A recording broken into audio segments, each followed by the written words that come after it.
Hello and welcome to the Clinical Nurse Specialists Association of British Columbia, or CNS-ABC for short. And we like to host webinars and networking events that showcase the work that clinical nurse specialists are doing across BC. In June of 2021, the Canadian Nurses Association published two declarations: the Declaration Against Anti-Black Racism in Nursing in Canada and the Declaration Against Anti-Indigenous Racism in Nursing and Healthcare. And those declarations really were a call to action for all of us, which is what inspired us to gather in Kelowna BC in May of 2023. We, in partnership with CNSC, hosted the Canadian Clinical Nurse Specialist Conference. And this is one of the keynote speakers from that event. Back to my introduction, as I was saying, when I first asked Becky if she would consider doing this opening keynote, she told me the right way to do this would be to do it with Harmony Johnson, and then immediately recruited Harmony. Now I understand Harmony is on our Zoom now. Hi, Harmony. So Harmony Johnson is a vice president at Providence Healthcare. She holds the Indigenous Wellness and Reconcili-action portfolio. Harmony is Talman First Nation ancestry, that's Coast Salish. She is a consultant, advisor, and educator on Indigenous health governance and human rights. Please welcome Becky and Harmony. Thank you. Hi, Harmony. I don't know if Elder Carol is still here in the room, but I just wanted to acknowledge the elder for her words and prayers that open it up in a good way, and to thank her for bringing forward those prayers and thoughts that go before all others. So thank you to the elder for starting us off in a good way. I also want to acknowledge the healers in the room. Thank you for being here. Thank you for bringing your wisdom forward as well. There is a lot of wisdom in this room. I'm also looking around and I can see nurses that I have worked with over my decades of practice. So I'll also want to say keep secrets where you can, because we practiced for a long time together and we had a lot of fun. I'm just kidding. I want to also acknowledge the traditional territory, the Silks territory, where we have the opportunity to do our good work together over the next 2 days. So raising my hands to be able to do that together, and thank you. You being here today is an act of reconciliation. So I want to thank you for being here. I'd like to invite you, and Harmony and I would both like to invite you to lean in to the dialogue over the next 2 days, to lean in with curiosity. Maybe what is there here for you to learn, to experience, to think about, and to commit to before you leave in the next couple of days. I also want to acknowledge that it is Nurses Week. So happy Nurses Week. I raise my hands to each and every one of you. Yes. To the planning committee who landed on these 2 days, well played, my friends, well played, nicely done. And thanks everyone for being here. I'd like to turn it over to Harmony to also introduce herself as well. Just want to appreciate all of you for the flexibility. We've got a hybrid model here with Harmony joining us. I think you are, well, I'll let you share what territory you're on right now. And so we're going to play a little bit with a bit of a mixed model here, being in person and hybrid as well. So Harmony, over to you for introductions. My name is Harmony. My ancestral name is Sitlakis, and I'm from the Tla'amin Nation, and I'm joining today from Songhees and Esquimalt territories. Already getting texts from people in the room razzing me for not being there in person. You know who you are. I do wish I was there in person. I just am balancing a number of competing priorities, and it's an important time for us to be talking about these issues, and find myself having to make choices about where I am in person and how much stuff I can possibly cram into a day to advance the interests of our people. And this is one of the choices that I had to make, and I appreciate everybody rolling with me on it. It is awkward because I'm just looking at my own face and can't see all of you. But we'll do our best. And Becky, I'll need you to just kind of cue me, and we'll have to do this back and forth without my visual cues, but just my audio ones. Great, thanks, Harmony. And I also wanted to start off by just saying, for those that may not know, I have a background as a CNS as well. Back in the 90s, I was tracking it last night. And so while I acknowledge the profound wisdom in this room, for a brief period of time, I was in your shoes in the roles that you held. And you have incredible influence in the healthcare system, and nurses are leaders. And as I look around and I see whether you're here as a clinical nurse specialist, or you're here as an educator, or you're here as a systems leader or a learner, or you're here to be a disruptor in the system, I welcome you here, and I thank you for being here. I just want to acknowledge that as Harmony and I were asked to talk about reconciliation and nursing leadership, it's really about transforming healthcare systems. And you'll note two words in here that I want to acknowledge, one being together, and our elder who opened us up talked about us working together, and it'll be in that synergy that we'll be able to really move through this work together. The other word I want to draw your attention to is transforming. We're really moving beyond just changing the system of healthcare. We need to transform the system. We need to bring a new paradigm of care forward that really offers the best of both worlds, that of an indigenous worldview and a Western worldview, and really bringing together to transform something that we have not yet experienced. So powerful couple of days, looking forward to having some time with you. I'm going to turn it to Harmony. I'll move the slides forward, Harmony. I don't know if you can see the slides. Can you see them now? I can, yeah. Great. Great. So I just wanted to start by acknowledging that the whole purpose of this talk in some ways is to create a bit of a shared language around some words that we've been kind of socialized not to use very much. And as a result, we kind of are sensitive to using some of these terms. And we can have some emotional reactions to some of the words we're going to be using.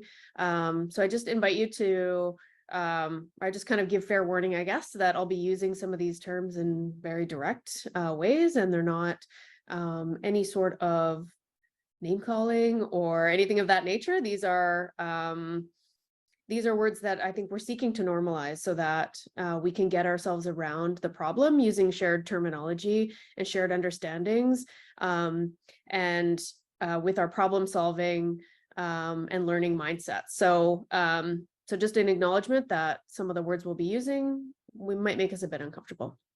Next slide. And using these terms can create some discomfort for us. Typically, what we see in this type of work is the need for us to do some unlearning. So like kind of de-scaffolding or kind of de-socializing how we've been trained to think about some of our history and some of our belief systems. So unlearning, relearning, or learning new things. And sometimes that process of learning and unlearning gives rise to feelings like guilt, shame sometimes, discomfort, sadness. These are all normal feelings. I just want to name them so that if you feel them in the course of our time together or in the course of your own learning journey, you can recognize that and say like, oh yeah, Harmony said that's a normal feeling, and I'm just going to sit with that, and I'm going to recognize that as a normal part of the process, and I'm going to try to do what I can to move through that and to integrate that feeling into thinking and practice and action. Next slide.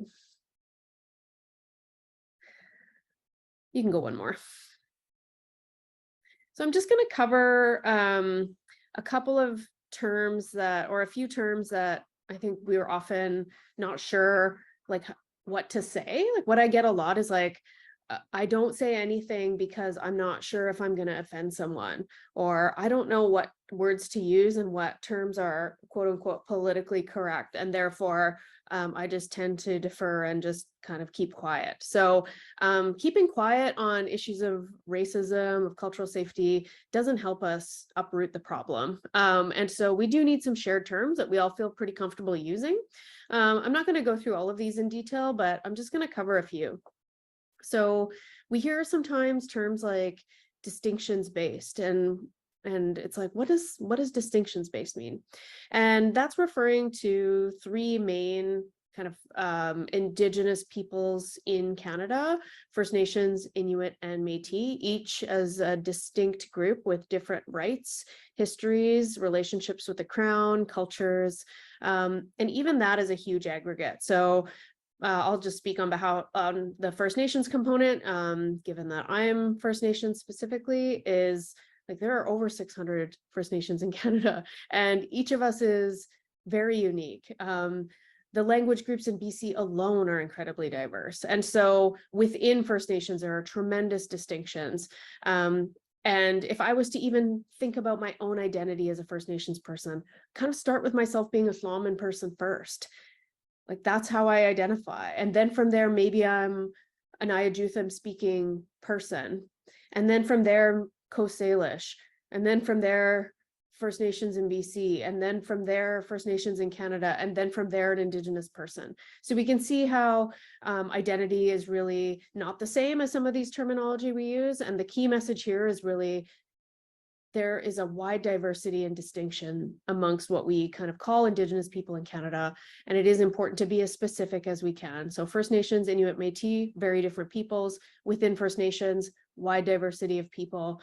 And often those are grouped together in this kind of overarching term, Indigenous. We used to use the term Aboriginal. That's used a lot less now. The term Indigenous tends to be used more often, but they're using these collective terms kind of masks the diversity and masks the parts of our identity that are most important. So if you're not sure what word to use to refer to someone or refer to a concept, like asking is usually fine. I'd rather be asked and be able to say, I actually prefer to be referred to as a Tla'amin person than not. So I don't think we should feel cautious about asking. Next slide. The other thing that we are kind of a little bit sensitive about is use of the term settler. And some people are more comfortable with it. Some people aren't. This generates very different feelings amongst people. And I just encourage people to reflect and develop their own meaning around what this word may mean or doesn't mean to them. This is kind of the point, right? Like to unsettle ourselves and to sit in that space of grappling with how did we come to these places that we are living in now, what disadvantage had our families had coming here, what privilege do we have now as a result of our families coming here? How did that privilege come at the expense of Indigenous peoples? And what does that mean for us today if we've all inherited that legacy? What commitments do we have to each other in that history? Knowing that so much of us settlers being here is tied to erasure of Indigenous peoples, how do we make that right in ways that are within our control? So I just encourage people to kind of sit and think about their relationship with this term. Yes, it's complicated. Yes, there's lots of nuances. You know, as Chief Ian Campbell speaks to on this slide, he's got a very simple way of thinking about this, a very cut to the core of the issue way of thinking about it. The other way I think about it that's similar to Chief Campbell's is that Indigenous peoples have Indigenous human rights in these territories and in these lands, and settlers do not hold those Indigenous human rights in the same way. And that is also a very simple way to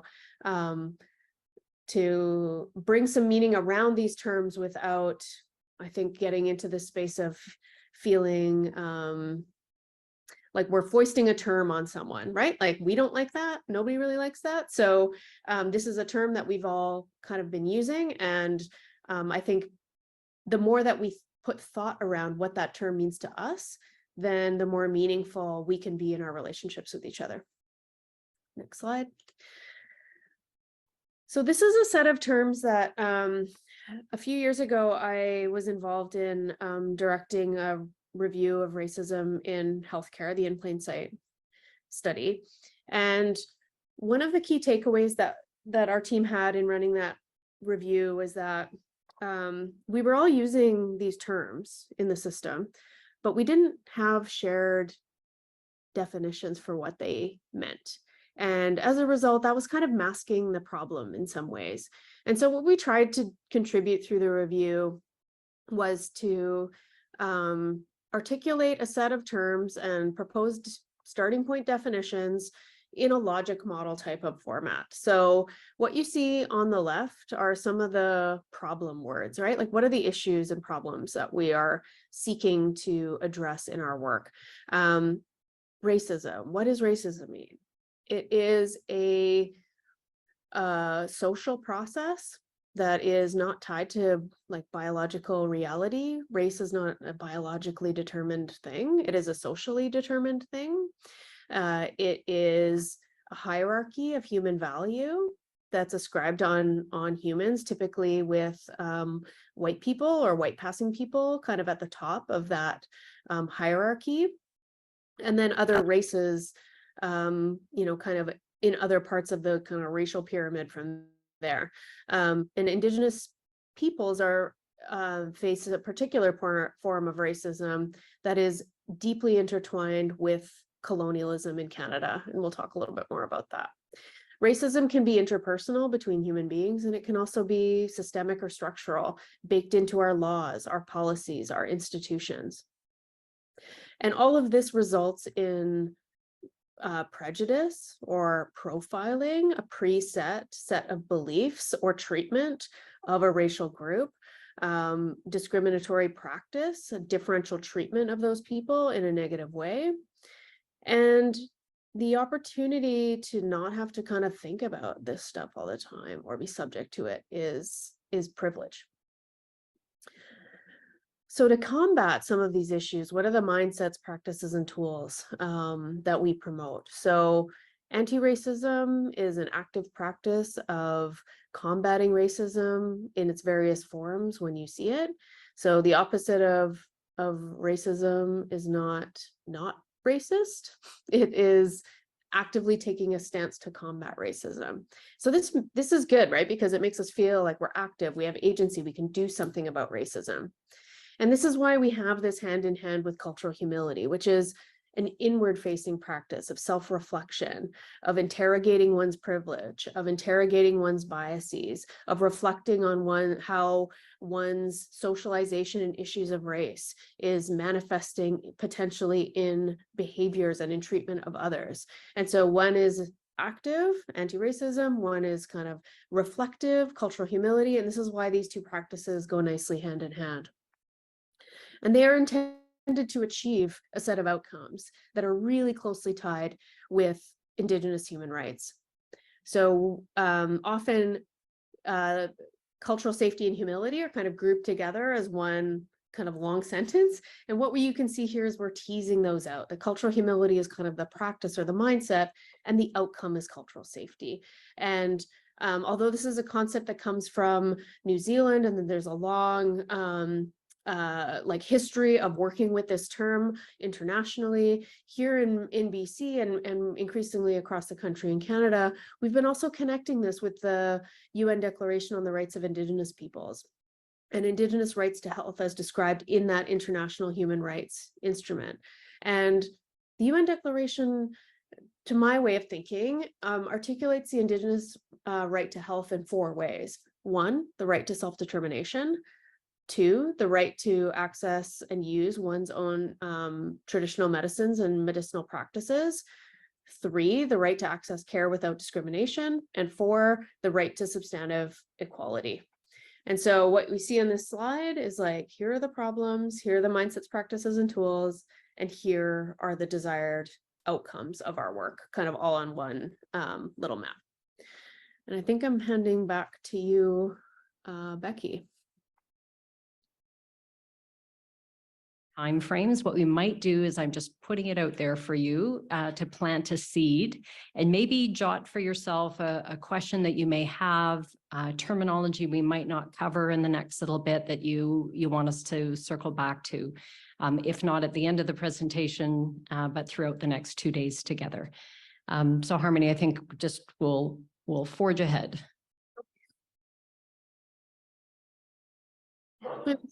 This is a bit of a hard piece to look at. This is a piece by Kent Monkman, an artist here in Canada. He's done this whole series. I would really encourage people to look at his work and think carefully about it and reflect on it as part of your own journey. I wanted to show this piece to depict, I think, a couple of concepts that we're here to talk about today. One is the relationship between racism and colonialism, and the way that these two processes have really gone hand in hand, and continue to go hand in hand as it relates to Indigenous people's relationship with other Canadians and with the Crown. The other thing here is the way in which many Indigenous peoples have a fundamentally different experience of Canada and what we often think about as like Canadian identity than what we're taught in the media or what we see in representation in movies, in textbooks that we see, or people of my generation anyway saw in school, and how we've been trained to think about things like institutions like the church and police. And this is here to just kind of, I think, show this stark difference in ways in which we think about these systems, and health is included, right? That we have a fundamentally different experience of healthcare as Indigenous peoples that's tied up with the process of colonialism in Canada, and that colonialism is facilitated through racism and beliefs about Indigenous people's inferiority.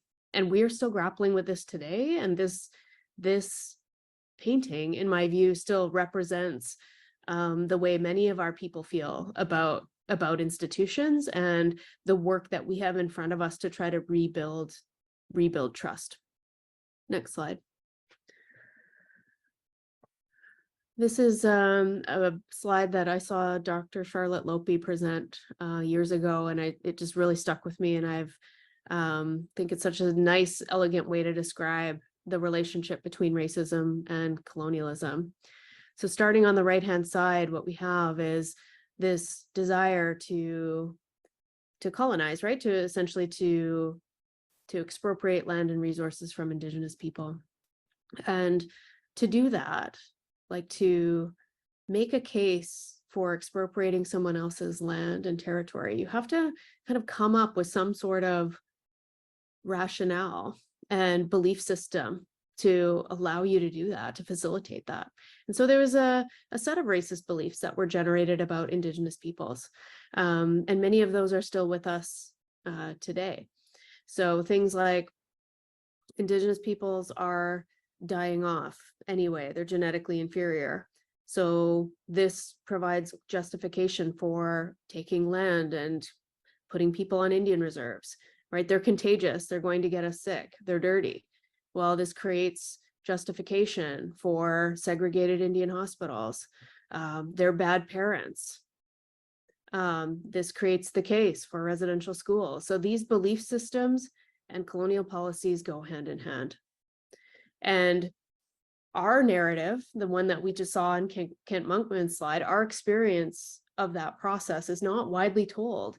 There are still truths that our people are just kind of coming to grips with or understanding for the first time. And that's because our narrative and our truths have not been part of the mainstream narrative.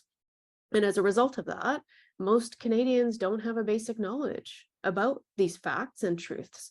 And in that space of ignorance, assumptions about present day issues, negative assumptions prevail. And this is what continues to drive discrimination. So if we go to the next slide, we can see like, this is essentially what it looks like in healthcare. And this is the infographic from the In Plain Sight study that I mentioned. So if we look at the 11 o'clock on this wheel, our people come from very sophisticated knowledge systems that kept our people well and thriving here for generations. This was based on an intimate knowledge of each other, of our bodies, of our relationships, of the environment, and medical systems built around that. And colonialism interrupted that intentionally, enforced this kind of like the subjugative policies on us and our people. And our systems today and our institutions like healthcare are built on that foundation. So what you see around the 2 o'clock is, of all the data we collected in that study, these are the common stereotypes about Indigenous peoples that exist in healthcare in BC today, that we're less worthy, that we're drinkers, alcoholics, and drug seeking, that we're bad parents, frequent flyers, non-compliant and less capable, right? Like not able to follow instructions, get stuff for free. And layered on this is a set of misogynist views about Indigenous women, that we are like more sexually available, have like promiscuous, these types of beliefs. And so many of those are the same beliefs that existed at the time of colonialism and in colonialism's early years, which shows that these are broad social beliefs that can shift a little bit and change through time, but are fundamentally still with us and rooted in colonialism. And it's those beliefs that drive, they are often very subtle, and kind of in the back of our minds. And we don't realize that we're shaped by those beliefs, and that our behavior is shaped by those beliefs. But we see things like ignoring and shunning and less communication with Indigenous patients. Because if people subtly believe we're less capable or non-compliant or frequent flyers, then there's less time invested in that therapeutic relationship. Or if people think that that Indigenous peoples are drug seeking, then prescribing patterns are different, and there's pain management is not taking place in the same way. And this all shapes different access patterns to healthcare. So we see lower GP and NP attachment. We see trust and mistrust driving a lot of issues. We see this whole unwelcoming environment. So again, back to that Monkman piece of like, if this is people's interpretation and feeling and history and truth in their families about their treatment in the medical system, then we do what we can to not access it. And all of this is what shapes these inequities in health outcomes. And so it's really important in this work to really attribute root causes to where they belong, which is our history of colonialism and this unresolved past that is very much still with us, because otherwise these deficit indicators or these inequities again kind of loop back into colonial beliefs. So if we talk about infant mortality, we might make the assumption that, yeah, well, they're bad parents anyway. Like, of course, that there's greater infant mortality, instead of really coming at this from a proper root cause attribution.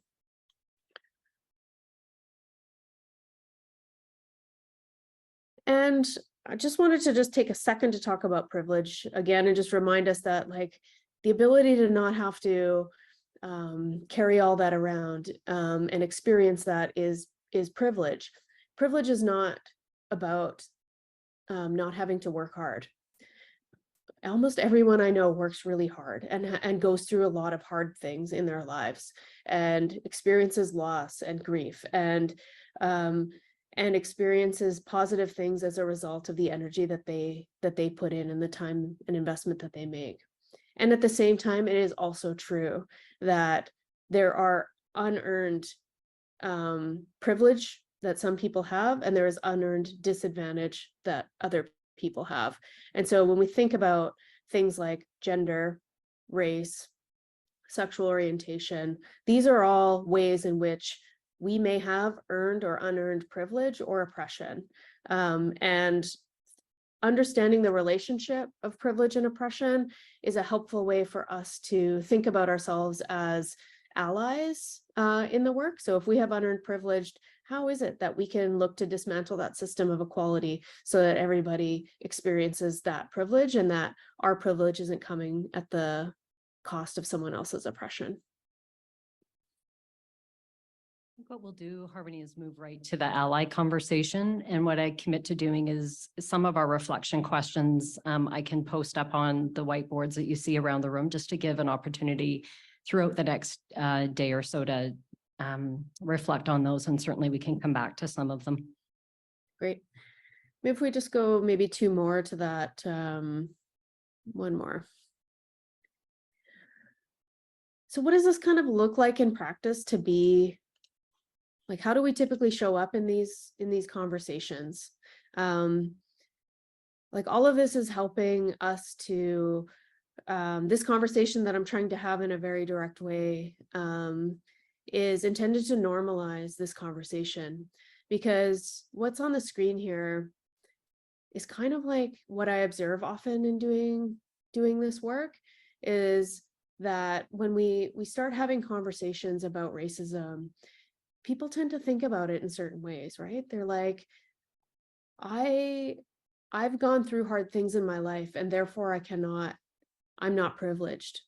Or racism means an act committed from one person on another. Or racism is about good and bad people.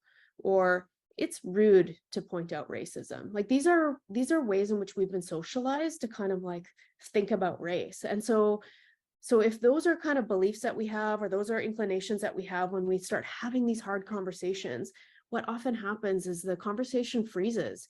Because if that's our belief, if we're like, it's rude to point out racism, then when we start talking about it, people feel judged, they feel attacked, they feel vulnerable, they feel like they've been name called. And when we feel that way, we kind of show up in ways like arguing, or we say, you don't know me, right? I too have gone through hard things. This is unsafe for me. And all of that kind of cycle keeps the status quo in place, right? It protects the privilege and keeps in place the oppression. It silences the discussion. And it just essentially makes it so that we cannot have this conversation. So this is what I see often, is this dynamic on this slide kind of playing itself out and serving to keep racism in place. And what we want to do, if you go to the next slide, is disrupt this. We want to have a different framework of assumptions in our minds and a different set of behaviors. So when we model humility, what this looks like is recognizing that racism is not about good and bad people. We're all socialized in issues of race. We understand that discomfort is kind of key to our process of learning and unlearning. We recognize how much courage it takes for someone to point out racism to us if we often inadvertently say something that is racist. And so if we truly believe that, and believe these different beliefs about racism, and shift our way of thinking about it, then we show up in ways that are grateful when people take that risk to give us feedback. We welcome that discomfort. We are curious about our own feelings that are coming up in our bodies when some of these discussions are occurring. We then reflect more and listen and process. We believe people when they tell us something. We seek to understand. We're curious. We say, thank you for this feedback. We say, it's inevitable that I have blind spots and I'm really looking to change them. We say, I'm really working on building my capacity to deal with discomfort. I'm really uncomfortable right now and I'm letting you know, but I'm working on it. And all of that then helps build these trusting relationships, interrupts the status quo. And for me, this is more in alignment with the values of pretty much every human that I've come across in this space, right? We have this, when it comes to racism, for some reason, our behaviors and beliefs don't really line up with our kind of fundamental values, and shifting to more of a humility mindset does. So if we go to the next slide, just a few things then, like, how can we show up beyond these conversations in tangible ways is we can continue these learning journeys. We can continue to self-reflect. How do we show up differently? What risks can we take? We can sit with that discomfort. We can make space for Indigenous voices, as you're doing in this conference. We can speak up against racism, and we can be hopeful about the work. So as much as I'm talking about the problem and the pervasiveness of the problem, I've also seen huge shifts and improvements in my career, and feel confident that those improvements can continue to occur. So if we can just maybe skip 2 more. I'm often asked just like, what do I say? So this is just very practical, but I'm often asked this question. So I've just developed a little slide for it, which is like, what do I say if I see something or I hear something or someone makes a comment that is racist or uncomfortable? Here's like a few things. Like I never give people a script, because you're going to know the context and you know yourself and you know what the right thing to do is. But some ideas, right? You can give yourself time to think and just say, oh, can you just hold on a minute? I just want to think about what you just said. Like often that's enough to kind of cue to the discomfort. We can ask a question. Can you repeat that? Often again, that will like cue someone to say, yeah, like, what did I say? And that wasn't good. You can explain your own reaction. I know you didn't mean to, because this is what we always hear in this type of conversation is intention. I didn't mean to. The result is the same. So let's just take that off the table. I know you didn't mean to, but your comment did the following thing. Or share information. I read an interesting article that whatever. And sometimes we do have to report things if they're truly that bad. Then we need people to speak up. So we often and always tell people to speak up. And here are a few ways, a broad range of ways that you can think about speaking up in ways that disrupt racism. And back over to you, Becky. Great, thanks, Harmony. Really important to, there's a lot of information that you've just heard. So I'm just going to invite you just on your own for 30 seconds to just take a moment to pause. And I am inviting you to check in with yourself. How are you doing? What are you noticing? Is there anything that's landed for you in a way that you're curious about? Maybe there's some learning there for you. A growth opportunity. An opportunity for healing.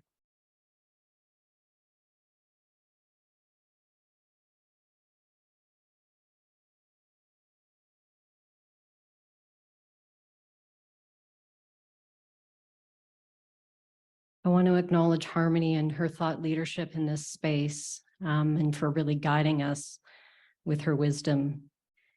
Really important that we didn't just launch into nursing leadership and reconciliation. Here we are, yay, here's all the great things we're doing. Really important to locate ourselves in the history, in what's in the here and now.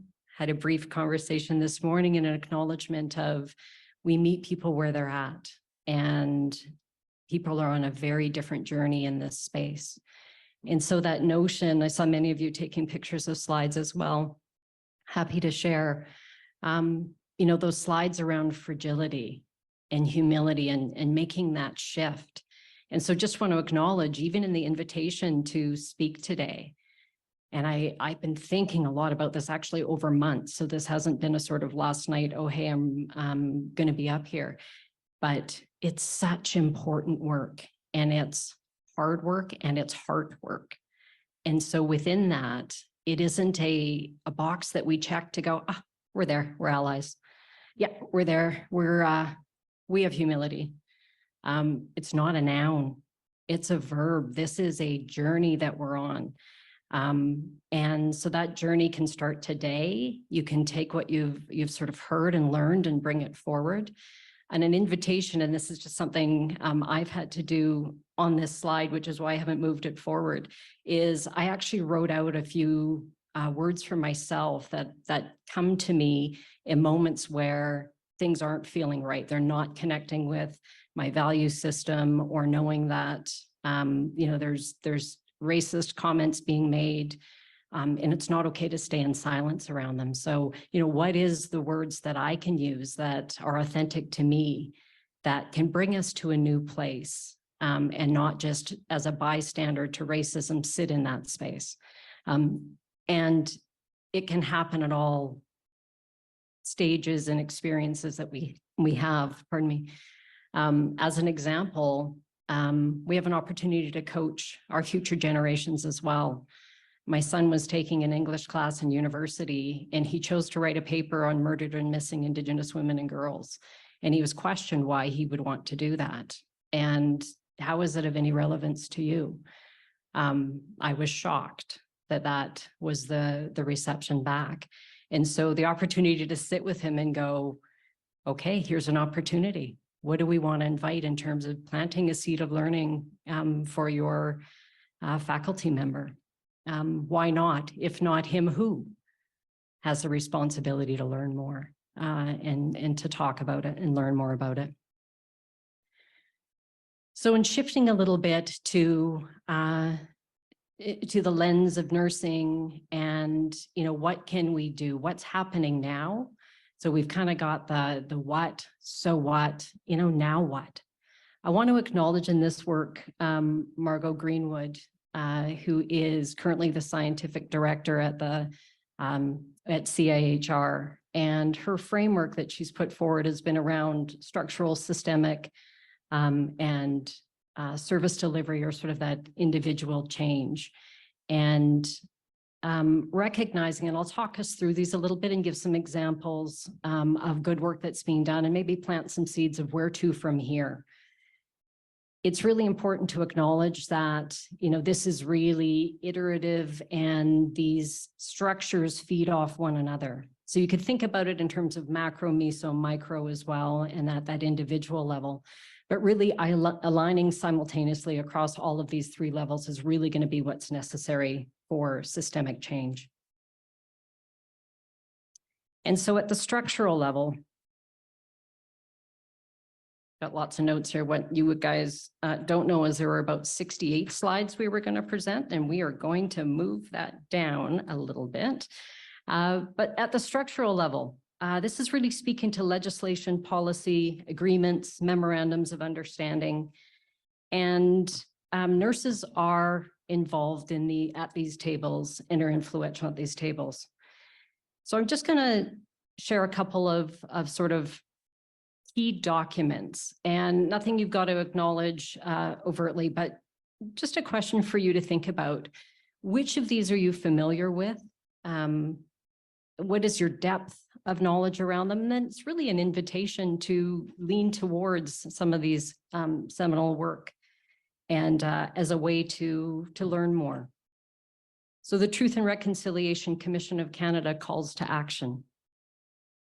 In Plain Sight report that Harmony has referenced, addressing the Indigenous specific racism and discrimination in BC.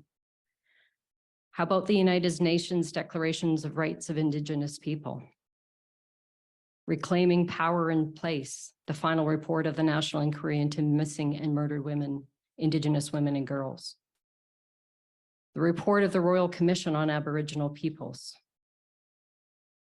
Perhaps you're familiar with the BC College of Nurse and Midwives commitment to action that's recently been put out to readdress harm to Indigenous peoples in the healthcare system. I brought copies of that as well.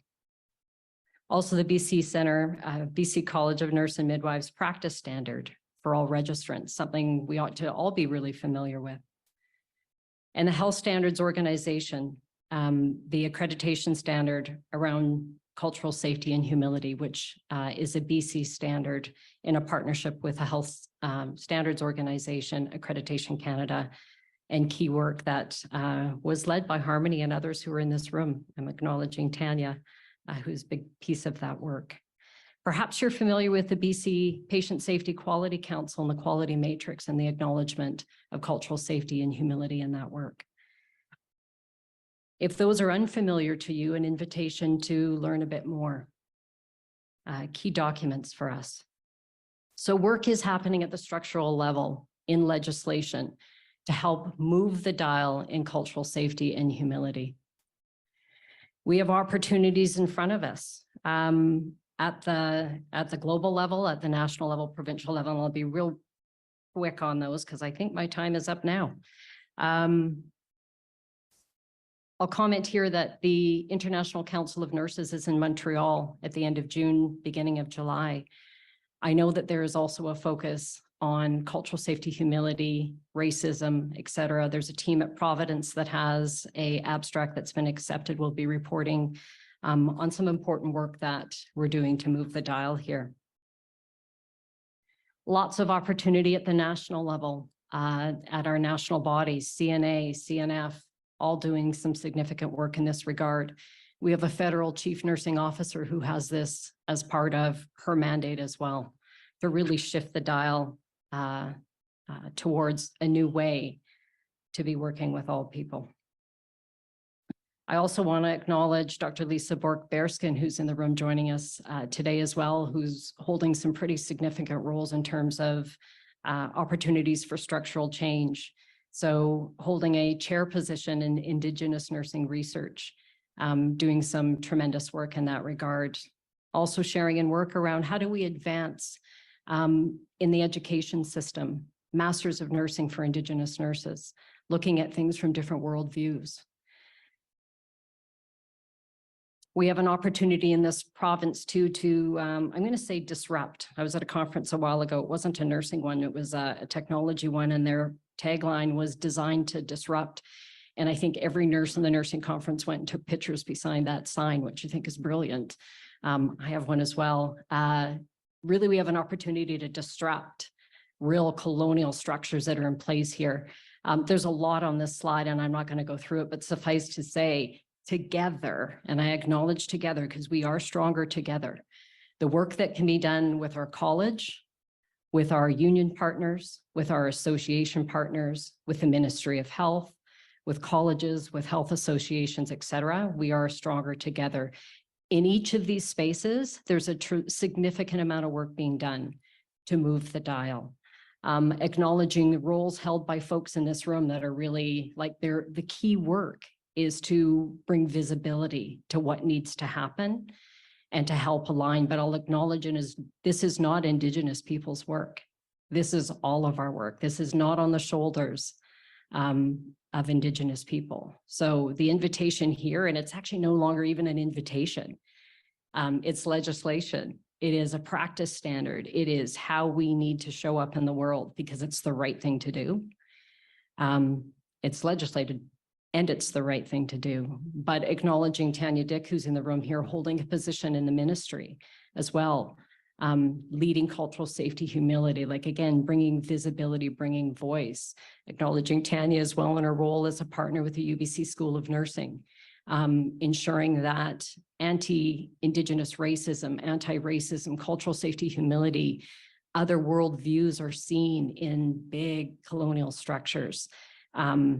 Acknowledging an N of one is powerful, but an N of everybody in this room and all those we work alongside is incredibly powerful. So lots to do in this regard. Harmony's referenced the In Plain Sight report.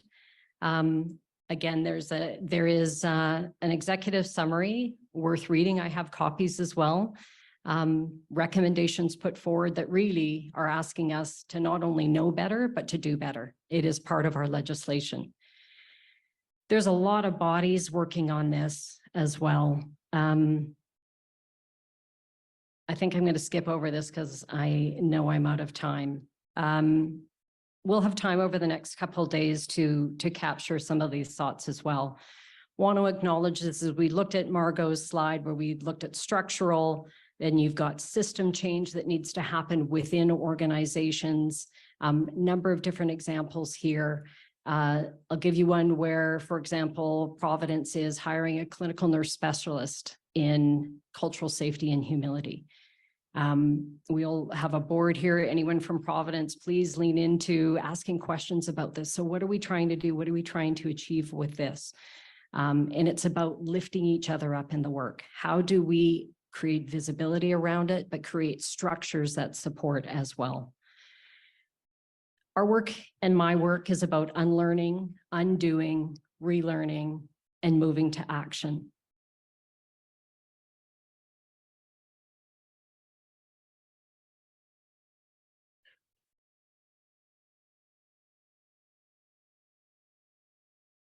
I don't know about you, but it's a difference in feeling when you move from the beginning as you move through the slides. So really, our opportunity here is from an appreciative lens, from a strength-based lens.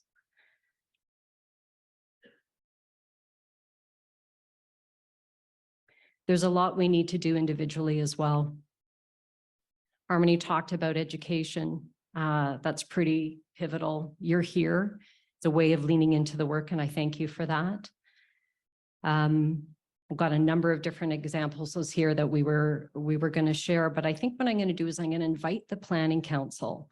Maybe we can have whether it's a large Post-it note or some way that as you guys move through the next couple of days and you have some ideas about how do we disrupt the systems at play?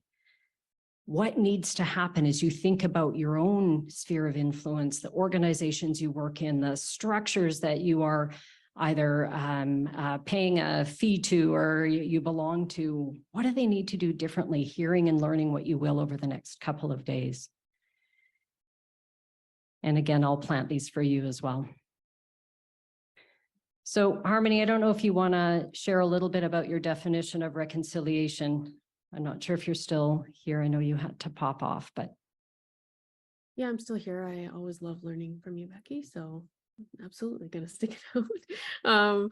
I just would offer to the group that, as you can tell, like words really matter to me. And I worry when we start to use words too freely without doing the thinking behind it. And I think sometimes words like truth and reconciliation, it becomes like a turn of phrase that we're not critically unpacking. And so I just want to encourage people to kind of unpack that term of reconciliation for yourself. This is how Justice Marie Sinclair spoke about reconciliation in the TRC report. On the next slide, there's some concepts that I think about when I reflect on reconciliation and how I define it. You know, for me, reconciliation is not an end state, but it is an ongoing process similar to cultural humility. It is the process of reconciliation cannot happen without truth. And that reconciliation is not just about new relationships. I fear that it is framed that way too frequently. To me, it's also about redress and recompense for the past. It's about investing in reconstruction and repair of damage.